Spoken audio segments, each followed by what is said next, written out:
Revenue দপ্তর থেকে disaster management বিভাগকে আলাদা করতে হবে। সংবিধান সংশোধন করে ডিজাস্টার ম্যানেজমেন্ট দপ্তরকে এডিসি প্রশাসনের সাথে যুক্ত করতে হবে ইত্যাদি দাবি ষোড়শ অর্থ কমিশনের সামনে রাখলো বিজেপি শরিক আইপিএফটি।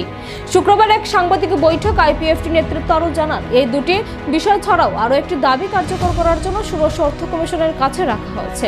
এক্ষেত্রে আইপিএফটি নেতৃত্ব জানিয়েছেন 29টা দপ্তরের কাজ করে থাকে পঞ্চায়েত দপ্তর।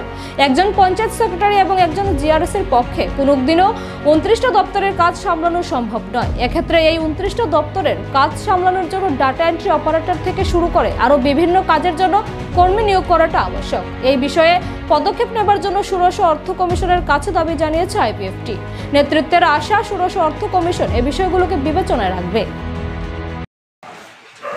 প্রথমে ডিজাস্টার ম্যানেজমেন্ট রাজ্য সরকার অথবা এডিসিতেও আলাদা কোনো দপ্তর নেই।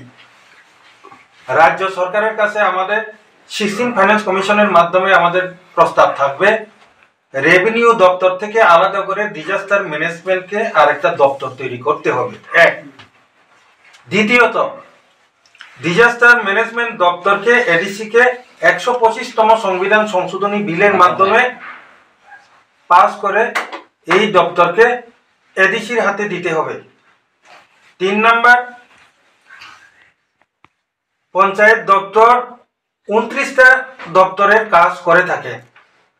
একজন পঞ্চায়েত সেক্রেটারি এবং জিআরএস কোনো দিন 29টা দপ্তরের কাজ এত বড় লোড নিতে অসম্ভব হিমশিম খাচ্ছে। এটা আমাদের যে অভিজ্ঞতা, আমরা দুজনই টিসিএস অফিসার, আমাদের অভিজ্ঞতাও আছে।